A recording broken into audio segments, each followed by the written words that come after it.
नमस्कार, वंदे मातरम। मैं हूं श्यामगिरी। आप देख रहे हैं हमारा चैनल मुद्दा भारत का। मुद्दा भारत का यानी मुद्दा है आज दिल्ली चुनाव का। जी हाँ, आज 5 फरवरी है। आज दिल्ली में विधानसभा चुनाव हो रहा है। बड़ी संख्या में लोग लाइन लगाए हुए हैं, वोट दे रहे हैं। वोट देना चाहिए, लोकतंत्र का अधिकार है। हर एक को वोट देना ही चाहिए। 100% वोट होना चाहिए, लेकिन 50% के अंदर ही सब कुछ हो जाता है। फिलहाल हम उम्मीद करेंगे कि दिल्ली चुनाव में जो है वोट खूब पड़े और लोग जो है लोकतंत्र के सहभागी बने। अब आते हैं इसके रिजल्ट पर कि आखिर में इसका क्या होगा। 8 तारीख को इसका काउंटिंग है। 8 तारीख को सबको उम्मीद है कि इस बार जो है कांटे की टक्कर होगी बीजेपी और आप में, क्योंकि 2020 में जो चुनाव थे उसका रिजल्ट जो है एक तरफा रिजल्ट था। 70 सीटों में से 67 सीट जो है आपने जीता था और मात्र 3 सीट पे बीजेपी सिमट गई थी। जबकि 2015 में जो है स्थिति कुछ अलग थी, यानी कि बीजेपी सबसे नंबर 1 पार्टी थी। आप और कांग्रेस मिलकर सत्ता बनाई थी। लेकिन 2020 में जो हालत हुई थी उसमें आप जो है, उसका कारण यही था कि मुफ्त बिजली, मुफ्त पानी, मुफ्त शिक्षा के आवेश में आके सब लोगों ने आपको जिताया और आपने काम भी वैसा किया कि जो मुफ्त बिजली का वादा था वो पूरा किया था। अब क्या इस बार स्थिति कुछ बदल सकती है? क्या फिर लोगों को मुफ्त बिजली में सिमटना है, या दिल्ली का विकास चाहिए, या कुछ और चाहिए? तो इसी पर आज हमारा चर्चा है और हम जानने की पूरी कोशिश करेंगे कि इसका रिजल्ट क्या होगा और जो राजनीति दिल्ली चल रही है वो किस ओर जा रही है। क्या डबल इंजन सरकार लोगों को वहाँ चाहिए या नहीं चाहिए? हमारे साथ में सूर्य प्रकाश मिश्रा जी, नवभारत के वरिष्ठ पत्रकार हैं। हम इनसे जानने की कोशिश करेंगे कि दिल्ली का जो चुनाव है वो क्या रिजल्ट दे सकता है। सर, स्वागत है आपका। क्या कहेंगे, आज दिल्ली चुनाव काफ़ी इम्पोर्टेंट चुनाव बना हुआ है बीजेपी के लिए। देश की राजधानी दिल्ली जो है ना, दिल्ली के दिल में क्या है यह कहना इस समय बड़े बड़े राजनीतिज्ञों के लिए भी मुश्किल है। बिल्कुल। हालांकि खूब जोर लगाया है भाजपा ने। आम आदमी पार्टी की तो सत्ता ही है, आम आदमी पार्टी और कांग्रेस उसके पीछे पीछे। देखिए, दिल्ली में सबसे बड़ी बात यह है कि दिल्ली का जो मतदाता है ना, उसमें से 15% से लेके देखा गया है 15% से 18% तक का मतदाता जो है अपना मूड बदलता रहता है। वो लोकसभा चुनाव में बीजेपी को वोट देता है और विधानसभा चुनाव में आपको पसंद करता है, विपक्ष को या और पार्टियों को देता है। तो ये समीकरण बनता है ना, तो इस पर थोड़ा सा अंदाज़ा लगाना लोगों के लिए मुश्किल हो गया। हालांकि इस बार जो है चुनाव, जैसे कहा जा रहा है कि केजरीवाल की साख काफ़ी घटी है और उससे उस चुनाव पर असर पड़ेगा। लेकिन यहाँ यह भी देखना इम्पॉर्टेंट होगा कि ये त्रिकोणीय संघर्ष होगा कि नहीं। यदि त्रिकोणीय संघर्ष होता है बीजेपी, आप और कांग्रेस के बीच में, तो चुनाव एक तरफा नहीं जाएगा। मतलब दोनों तरफ आपके पक्ष में भी आ जाएगा और बीजेपी के पक्ष में आएगा, अगर त्रिकोणीय संघर्ष होता है। लेकिन आप देखिए, अगर वहाँ का एक गणित देखिए आप, जो आपको वोट मिलते हैं, जैसे आप विधानसभा 2015 की बात आपने की, 2015 के विधानसभा चुनाव में आम आदमी पार्टी को 52% वोट मिले। वहीं ये जो बीजेपी है उसको 38% वोट मिले और कांग्रेस घट के मात्र 4 से 5% वोट पर आ गई है। मतलब कांग्रेस का वजूद एक तरीके से सफाया ही खत्म हो गया था। एक भी सीट नहीं आई थी। बीजेपी को 8 सीट, 3 बार उसके पहले। और बीजेपी तो 27 साल से सत्ता के लिए संघर्ष कर रही है दिल्ली में। ये 27 साल अगर सत्ता आई तो ये 27 साल बाद दिल्ली की सत्ता पर बीजेपी काबिज हो पाएगी। उसके लिए जो है संघर्ष चल रहा है और वोटिंग हो ही रही है। लेकिन जहां तक वही हमको बताया ना कि अगर आप घटती है तो कांग्रेस बढ़ेगी। कांग्रेस के अगर वोटर्स जो हैं 4% से अगर कांग्रेस 22% पे जाती है तो आप 52 से घटकर 37-38% पे आ जाएगी, और वही 37-38% बीजेपी के भी वोट हैं पक्के। हालांकि विधान लोकसभा चुनाव में आपने देखा होगा कि बीजेपी को 54%, 52 से 53% वोट मिले, और जबकि आप और कांग्रेस दोनों ने मिलकर चुनाव लड़ा था, दोनों को मिलकर 41-42% वोट मिले, मतलब 10% वोटों का सीधे अंतर आया था, और सारी की सारी सीटें बीजेपी ले गई। तो ये स्थिति विधानसभा में भी बन सकती है।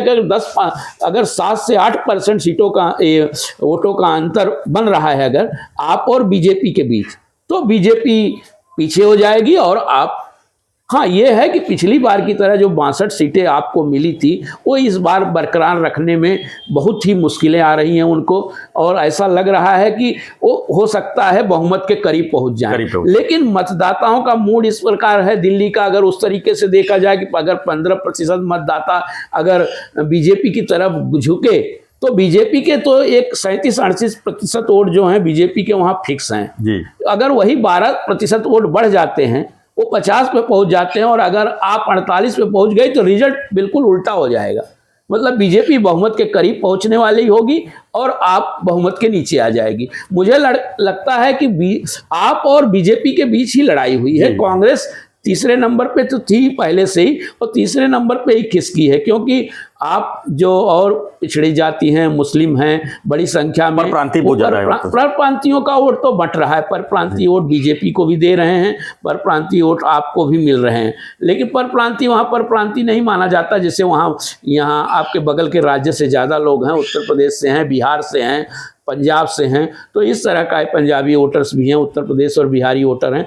तो इनके वोटों का जो गणित है ना ये दिल्ली में, वो ट्रेंड बदलता रहता है। वो 10-12% अगर वोटर इधर के उधर हो गए, हालांकि जो आपने रेवड़ी की बात की, फ्री की बिजली, फ्री का वो तीनों पार्टियों ने दांव लगाया है। बिल्कुल, इस बार बीजेपी ने भी काफी कुछ दांव पे लगाया है, फ्री का, हाँ लाडली बहना की तरफ पर जो है काफी जी। लेकिन एक बात आपने देखी होगी सर कि केजरीवाल कहीं भी पीछे नहीं रहते। जो बीजेपी जो दांव लगाती है, वो बीजेपी के दांव को काट करने के लिए वो अपना दांव पहले खेल चुके रहते हैं और करते रहते हैं। केजरीवाल ये उनके दिल्ली की राजनीति के अभ्यस्त हो चुके हैं। 13 से लेकर 10-11 सालों 12 सालों में वो दिल्ली की राजनीति में जम चुके। देश की राजनीति में भले न जमे हो, वो दिल्ली की जनता का मूड समझने में केजरीवाल कामयाब रहते हैं। देखिए हरियाणा का भी मूड उनके समझ में नहीं आया, जहां उनका मूल राज्य रहा है, जहां उनके पैदा हुए हैं। लेकिन दिल्ली की जनता का मूड केजरीवाल समझते हैं,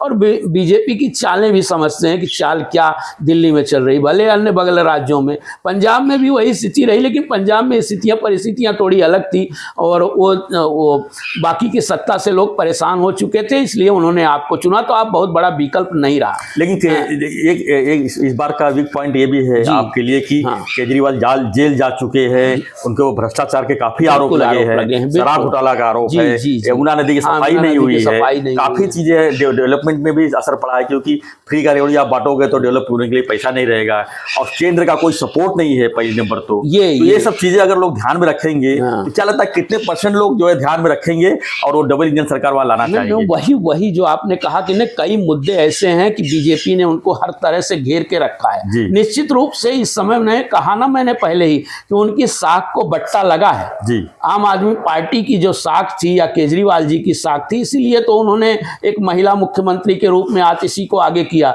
अब ये भी राजनीति हो रही कि आतिशी उनसे ज्यादा लोकप्रिय साबित हो रही है, और दोनों एक दूसरे को हराने की बात कर रहे हैं कि अगर केजरीवाल हार जाते हैं तो मैं मुख्यमंत्री बनी रहूंगी। और ये राजनीति में की बात है, संभव भी है। वो तो जो एक बार मुख्यमंत्री बन जाता है कोई चीज देखा, उसके पहले बिहार में जीतराम का देखा। अपने आप में जो बोला ना, एक बहुत बड़े एक महत्वाकांक्षा है, और ये महत्वाकांक्षा पूरी करने के लिए भाई किस कदर लोग गुजर जाएंगे उसमें कहा नहीं जा सकता। लेकिन जो दिल्ली की जनता का मूड है, फिलहाल दोनों तरफ से असमंजस की स्थिति में है, लेकिन इसके बावजूद भी, लेकिन असमंजस कैसे है कि जी पिछले चुनाव के अगर हाँ, नजर रखें हाँ, तो 67 और 3 नहीं 63 और 63 और 62 और 7 या 8 सीधे। हाँ जी, तो बहुत गैप बहुत गैप है। बहुत गैप है। 13 में इस गैप 15 को बीजेपी क्या लगता है कितना नहीं, इस गैप, वही तो मैं कह रहा हूं, इस गैप को काटना बीजेपी ने सारे हथियार अपने, मतलब जितने तीर हैं वो सब चला चुकी है। जी। और इस पर ये होगा कि अब जनता को तो तय कर रही है जनता, लेकिन मुझे नहीं लगता कि जनता जो है, एक सबसे बड़ी बात वहां की है कि जो पर्टिकुलर कुछ जनता है, जैसे अल्पसंख्यक समाज जो है, जिसका बीजेपी विश्वास बिल्कुल जीत नहीं पाई है, तो अल्पसंख्यक समाज सोचता है कि बीजेपी को कौन हरा सकता है, तो इसको कांग्रेस हरा सकती है। यहाँ कांग्रेस तो हरा नहीं सकती, आप हरा सकती है। तो अल्पसंख्यक समाज बीजेपी के साथ चला जाएगा, वो बहुत बड़ी संख्या है जी। दिल्ली में अल्पसंख्यक समाज की, उनके कई सीटों पर उनके प्रभाव देखे जा सकते हैं। प्लस जो झुग्गी झोपड़ियों में रहने वाले हैं, जो वहाँ के दिल्ली का जो वीआईपी कल्चर है, जो सत्ता रहती है बीजेपी की, या बीजेपी हो या कोई भी सत्ता, तो जो वीआईपी कल्चर होता है ना, उस कल्चर से, उन नेताओं के, उससे, उस सत्ता से, सत्ता के जो कुछ मद कहिए या मद नहीं कहेंगे, लेकिन फिर भी उस सत्ता की जो एक प्रकाश रहता है, उससे उसकी आंखें चौंधियाती हैं। उसको लगता है कि ये दिल्ली में जो सत्ता पे बड़े बड़े ये प्रधानमंत्री से लेके और मंत्री से लेके बैठे हैं, कि ये हमारे लिए कुछ काम नहीं कर रहे हैं। और ये टकराव भी होता है राज्य सरकार और केंद्र सरकार में, दिल्ली में टकराव की नौबत आती है। पुलिस व्यवस्था तो केंद्र के हाथ में है, फिर भी वहां अपराध कम नहीं होते। तो ये सारे जो मुद्दे हैं ना, वो दोनों तरफ मिले जुले मुद्दे हैं। तो इस पे वहां केजरीवाल भी बाजी मारते हैं, और केजरीवाल बाजी मारते नजर आते हैं, क्योंकि केजरीवाल उनमें वो विश्वास पैदा कर लेते हैं कि नहीं, मैं इनसे ठीक हूं, मैं इनसे ज्यादा आपको डिलीवर दे सकता हूं। देखिए, भ्रष्टाचार का मुद्दा है, लेकिन भ्रष्टाचार का मुद्दा आपने देखा होगा, अब चुनाव में भ्रष्टाचार का मुद्दा गौण हो गया है। और जो डायरेक्ट बेनिफिट दे रहा है, अब केजरीवाल को उनके लगता है कि हमको दवाखाने में तुरंत इलाज मिल रहा है, हमारे बच्चों को शिक्षा मिल जा रही है, तुरंत मुफ्त में सारी चीज रही, बिजली मुफ्त में मिल रही है, पानी मुफ्त में मिल जा रहा है। ये चीजें केजरीवाल पहले कर चुके हैं, और ये चीजें, इसका असर पड़ता है। तो इससे ये लग रहा है कि इस बार भी बहुत ज्यादा असर नहीं पड़ेगा। सत्ता, मुझे लगता है, मैं अभी से, यानी कि शॉर्टकट में अगर कहें कि 8 तारीख को ईवीएम का रोना नहीं होगा, ईवीएम का रोना नहीं होगा। मुझे नहीं लगता कि ईवीएम का रोना होगा। जीतती है तो ईवीएम का रोना होता है। लेकिन सीटें जरूर कम होंगी, इसमें डाउट नहीं है, सीटें कम होंगी। लेकिन जिस तरीके का मतदाताओं का मूड रहा है, 15-17%, वो लोकसभा में बदलता है जरूर, लोकसभा में देते हैं। लेकिन अगर वही विधानसभा में वही ट्रेंड अगर कायम रहा, लोकसभा का ट्रेंड, तब तो बीजेपी को 60 सीटें दिखाई दे रही हैं। बिल्कुल, लेकिन वो स्थिति नहीं है। लेकिन हाँ, वोट ऑफ परसेंटेज की अगर बात करें तो पिछले चुनाव में 0.5% वोट खाली कम हुआ था। हाँ, नहीं, 0.5% वोट कम पड़ा था, लेकिन सीटें भी वही कम हो जाती है ना, सीटें काफी कम हो पाए। वही तो कह रहा है, त्रिकोणीय संघर्ष नहीं हो पाता। अगर बीजेपी को 0.5%, जो वही बात पहले हमने कही कि अगर ये 5% से अगर 25% तक कांग्रेस पहुंच जाए, तो किसका वोट लेगी? वो आप का लेगी आम आदमी, तो आम आदमी पार्टी घट जाएगी। तब वहां बीजेपी का सब कुछ निर्भर करता है, हाँ, कांग्रेस के वोट ऑफ शेयर के ऊपर सब कुछ निर्भर करता है। और कांग्रेस का वोट ऑफ शेयर बढ़ता हुआ नहीं दिख रहा है। कुछ 2-4% का फायदा हो सकता है, मेहनत किए हैं, राहुल गांधी ने 2-4 सभाएं ली हैं, और उनके नेताओं ने थोड़ी मेहनत की है। शीला दीक्षित के जो पुत्र हैं, उन्होंने भी काफी, क्या लगता है एमआईएम मुस्लिम वोट काटेगा? नहीं, बिल्कुल मुझे नहीं लगता है। एमआईएम का वोट जो है सीधे आपको ट्रांसफर होगा, मुझे ऐसा लग रहा है। और पार्टियों में ज़्यादा दिल्ली में ऐसी स्थिति नहीं आई है, त्रिकोणीय संघर्ष नहीं, बल्कि आप और बीजेपी का सीधा सीधा मुकाबला हुआ है। इस मुकाबले में अभी तक तो देखा गया है कि आप भारी पड़ती नजर आ रही है। धन्यवाद मिश्रा जी, आपकी जानकारी के लिए। तो हम चर्चा कर रहे थे दिल्ली चुनाव के ऊपर, और दिल्ली चुनाव के बाद चुनाव है, लेकिन 8 तारीख को क्या होगा उसके ऊपर हमारा खास चर्चा था। तो कुल मिलाकर हम यही कह सकते हैं कि आप और बीजेपी के कांटे की टक्कर है, और बीजेपी का बहुत कुछ निर्भर करता है कि कांग्रेस कितना वोट ऑफ परसेंटेज अपनी तरफ खींचती है। तो जैसे गुजरात में जो है आपने कांग्रेस को काटा था, वैसे कांग्रेस का अगर आपको काटती है तो बीजेपी के बल्ले बल्ले हो सकती है। और बाकी तो हम 8 तारीख का इंतजार करना पड़ेगा हमें। आज देर शाम तक जो है एग्जिट पोल भी आ जाएंगे, उसमें भी देखेंगे क्या होता है। लेकिन कुल मिलाकर यही कह सकते हैं कि आपका पलड़ा जो है दिल्ली में भारी है, और ख़ासकर वो चीज़ें जो मुफ्त में दी जाती है उससे लोग जो है काफ़ी प्रभावित है, खासकर नीचे तबके के लोग। तो फ्रेंड्स, आपकी क्या प्रतिक्रिया है इस पर? आपको क्या लगता है दिल्ली में क्या होगा? हमें कमेंट बॉक्स में लिखिए और बने रहिए इसी खबरों के लिए। देखते रहिए हमारा चैनल मुद्दा भारत का। चैनल को लाइक, शेयर और सब्सक्राइब जरूर करें। धन्यवाद मिश्रा जी, धन्यवाद। जय हिंद।